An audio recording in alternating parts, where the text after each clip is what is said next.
अस्सलाम वालेकुम गाइस, कैसे हैं आप सब लोग। उम्मीद करती हूँ आप सब खैरियत से होंगे।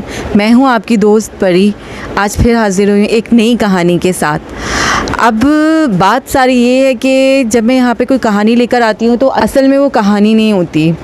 मेरा यहाँ पे कहानी सुनाने का मकसद ये है कि मैं दूसरों की ज़िंदगी के बारे में आपको बताऊँ और आपसे राय लूँ ज़िंदगी आगे, उनकी ज़िंदगी के बारे में।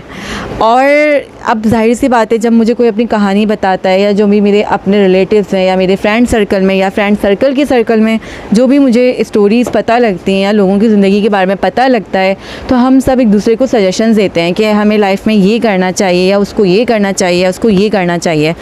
इसी तरह से मैं ये कहानी आपके सामने लेकर आई हूँ ताकि आप लोग कमेंट्स में आके अपनी लाइफ की सजेशंस दें कि उसको ज़िंदगी गुजारने के लिए क्या करना चाहिए और क्या नहीं करना चाहिए, ताकि इससे उन लोगों को भी हेल्प मिले जिसकी ये कहानी है और जिनकी ज़िंदगी में मसले मसाइल चल रहे हैं उनको भी हेल्प मिले।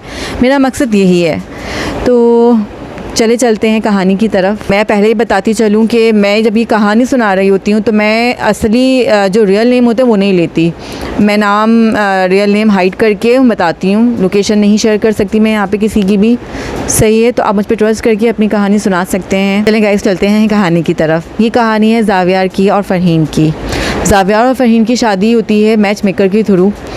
उनकी मैच मेकर उनका रिश्ता करवाती हैं। इस तरह से आपस में फ़ैमिली की अंडरस्टैंडिंग होती है और इस तरह से फिर उनकी शादी होती है। शादी के बाद होता ये है कि फ़रहीन और ज़ावियार के बीच में बहुत ज़्यादा क्लैशेस होते हैं। मतलब उनकी लाइफ अच्छी नहीं होती। एक शादीशुदा ज़िंदगी होती है, जैसे कि एक शादी होती है, लड़की के बहुत सारे ख्वाब होते हैं कि मेरी शादी हो रही है तो मैं एक अच्छी ज़िंदगी गुजारूंगी या शौहर के साथ एक अच्छा रिलेशन बनाऊंगी, हम घूमेंगे फिरेंगे, शादी के दिन की शुरुआत को अच्छे से गुजारेंगे, अच्छे से एंजॉय करके गुजारेंगे। लेकिन फ़रहीन की ज़िंदगी में ऐसा कुछ भी नहीं होता। ज़ावियार फ़रहीन पे बहुत ज़्यादा जुल्म करता है। जुल्म इस तरह से कि उसके अंदर आदत होती है मारने पीटने की, बिला वजह हर बात पे हाथ उठाना, मारना पीटना। ये इस तरह की उसकी ये कहानी होती है कि वो हर बात पे हाथ उठाता है। और उसके ससुराल भी अच्छी नहीं होती, ना ही उसके ससुराल से कोई रिलेशंस अच्छे होते हैं, क्योंकि ससुराल वाले अच्छे नहीं होते हैं। उसकी जो सास होती हैं वो बहुत ज़्यादा भड़काती हैं अपने बेटे को और वो खुश नहीं रहने देती हैं उन लोगों को। और ज़ावियार जो गुस्से का बहुत तेज़ होता है उसको मारता पीटता है। इस तरह से उन लोगों की ज़िंदगी गुजर रही होती है। कुछ महीने गुजरते हैं, फ़रहीन की बर्दाश्त ख़त्म हो जाती है। जाहिर सी बात है, मारना पीटना कोई बर्दाश्त नहीं करता, तो वो अपने पेरेंट्स से बात करते हैं, उनके वालिदैन भी सपोर्ट करते हैं और वो फ़रहीन को अपने घर बुला लेते हैं। फ़रहीन अपने वालिदैन से मशवरा करती है और फिर वालिदैन उसको यही बोलते हैं कि वापसी आ जाओ। तो वो इस तरह अपने घर वापसी चली जाती है। कुछ 6-7 महीने बाद वो अपने घर वापसी चली जाती है। अपने घर जाने के बाद उसको वहाँ वो रहती है। 1-2 महीने गुजरते हैं, ना लड़का उसको लेने के लिए आता, ना फ़रहीन कोई कांटेक्ट करती है। उसको 1 महीने बाद ही पता लगता है कि वो प्रेग्नेंट है। और अब उसके बाद प्रेगनेंसी के बाद तो आपको पता है कोई चांस ही नहीं बचता। वो घर वालों से कांटेक्ट करती है, अपने हस्बैंड से कांटेक्ट करती है, ससुराल वालों से कांटेक्ट करती है, उनको बताती है। तो उनके कोई ज़्यादा उनका वो नहीं होता ना, कोई खुशी नहीं होती कि यार कि चलो प्रेगनेंसी है तो हम उससे लेने चले जाते हैं, या सारी जो गलतियाँ होती हैं हमने गलती की है तो हम माफ़ी मांग लेते हैं, उसको वापसी ले आते हैं। कोई उनका ऐसा इंटरेक्शन नहीं होता। खैर, फिर वो कांटेक्ट करती है, फिर वो उल्टा माफ़ी मांगती है, सब कुछ करती है और वो फिर वापसी ज़ावियार के पास चली जाती है। वहाँ जाने के बाद फिर वहीं से दिन शुरू हो जाते हैं। वही मारना पीटना, वही गुस्सा, वही सास की बहकावे और बस यही सब कुछ उनके बीच में चल रहा होता है। जैसे तैसे करके उसकी प्रेगनेंसी के 9 महीने गुजरते हैं, तकलीफ़ों के साथ, बीमारी के साथ। एक बच्चे को जन्म देना आपको पता है आसान नहीं होता। खैर, जब उसकी प्रेगनेंसी होती है तो उसका बेटा होता है। बेटा दुनिया में आता है। बेटे की शक्ल देखकर एक होता है कि माँ अपने हर दर्द, अपने हर तकलीफ़ को भूल जाती है। ज़ावियार के साथ फ़रहीन ने अपनी ज़िंदगी में फ़ैसला कर तो लिया होता है, लेकिन वो खुश तो नहीं होती। लेकिन बेटे को देख के वो अपनी सारी तकलीफ़ों को भूलने की कोशिश करती है और वो थोड़ी देर के लिए भूल भी जाती है। देन वो फिर अपने घर आती है अपना वक्त गुजारती है 1.25 महीने का। 1.25 महीने के बाद फिर जब वो वापसी ससुराल जाती है, दैन अगेन वही कहानी वहीं से स्टार्ट होती है। उनके बच्चे भी बच्चे को दुनिया में आने के बाद भी उनके अंदर कोई चेंजिंग नहीं आती कि वो चेंज हो गए हों या कुछ भी उनके अंदर चेंज हुआ हो।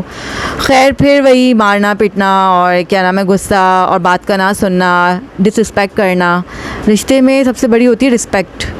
जब रिस्पेक्ट नहीं करते, जब हम सामने वाले को इज़्ज़त नहीं देते, तो फिर दिल टूट जाता है या हमारे दिल में फिर वो जगह नहीं रहती। खैर फिर इस तरह वक्त गुज़र जाता है, 1 2 साल 3 साल गुज़र जाते हैं। आई थिंक 3 साल उसकी शादी को हो जाते हैं। उसके बाद होता ये है कि ज़ावियार की कुछ तबीयत ख़राब होने लगती है, कुछ बीमार रहने लगता है, आहिस्ता आहिस्ता बीमार रहता है, आहिस्ता आहिस्ता मतलब अचानक से उसकी तबीयत बहुत ज़्यादा बिगड़ने लगती है। तो कुछ टाइम बाद पता लगता है कि उसको कोई ऐसी बीमारी हो गई जिसकी वजह से वो कोई काम नहीं कर सकता। आई मीन कोई हड्डियों वगैरह की उसको मसला हो जाता है, जिसकी वजह से वो एक अपाहिज सा महसूस करने लगता है, जिसकी वजह से वो कोई काम काज के काबिल नहीं रहता, कमा नहीं पा रहा होता, बहुत उनके हालात ख़राब हो जाते हैं, बहुत परेशानियों में वो आ जाते हैं। तो वक्त के साथ साथ ज़ावियार के झुकना भी शुरू हो जाता है, झुकाव बढ़ता है उसका, क्योंकि वो बीमार रहने लगता है। तो उसके अंदर की जो भी गुस्सा था या जो भी उसका मारना पीटना था, उन सब में भी ऑफ कोर्स कमी आना शुरू हो जाती है। लेकिन उनके हालात बहुत बदल चुके होते हैं और ज़ाहिर सी बात है बहुत परेशानी में आ जाते हैं वो लोग। इस वजह से उसके बाद होता ये है कि ज़ावियार बहुत ज़्यादा बीमार हो जाता है और वो काम काज छोड़ देता है, जिसकी वजह से उनके घर के हालात काफ़ी ख़राब हो जाते हैं। और जो बेटा होता है, ज़ाहिर सी बात है बच्चे को पालना आसान नहीं होता। उसकी स्कूल होती है, उसका खाना पीना होता है, उसकी एक लाइफ होती है बच्चे की। माँ बाप तो एक तरह से बर्दाश्त कर लेते हैं, लेकिन वो ये नहीं चाहते कि बच्चे पे कोई भी मुसीबत आए या बच्चे को कुछ बर्दाश्त करना पड़े। तो वो इस तरह से जब वो क्या नाम है, फ़रहीन फिर ये फ़ैसला करती है कि वो जॉब करेगी और वो इस तरह से घर को संभालेगी, अपने बेटे को संभालेगी और ऑफ़ कोर्स हस्बैंड का भी ख्याल रखेगी।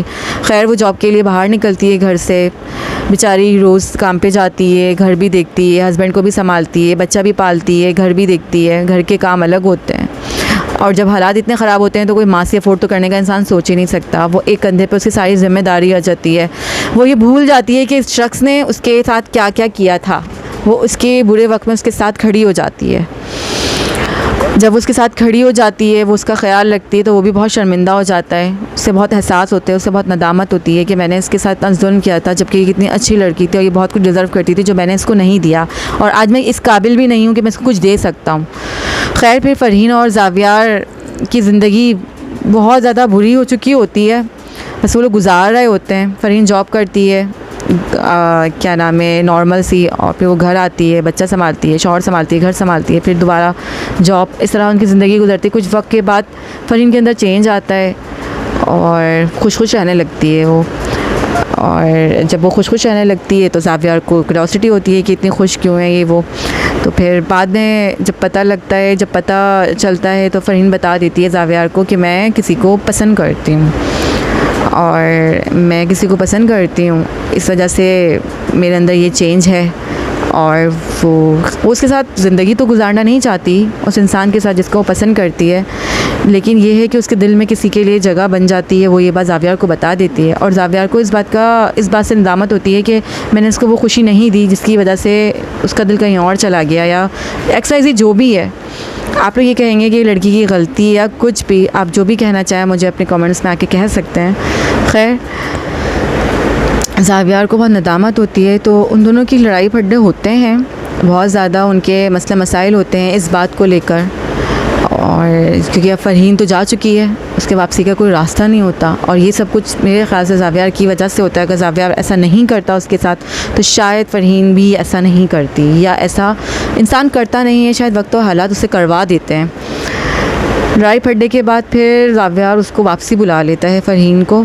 और अब ये बात ज़ावियार जानता है कि फ़रहीन किसी और को पसंद करती है, उसके बावजूद भी वो दोनों साथ ज़िंदगी गुजार रहे हैं। तो ऐसे में फ़रहीन को क्या करना चाहिए और ऐसे में ज़ावियार को क्या करना चाहिए, ये है कहानी आज की। और अब आप लोग ज़रूर बताइएगा कि क्या फ़ैसला होना चाहिए इस कहानी में, कि फ़रहीन को ज़ावियार को छोड़कर अच्छी ज़िंदगी गुजारनी चाहिए उस इंसान के साथ, या फिर उस इंसान को छोड़कर ज़ावियार के साथ सही ज़िंदगी गुजारनी चाहिए।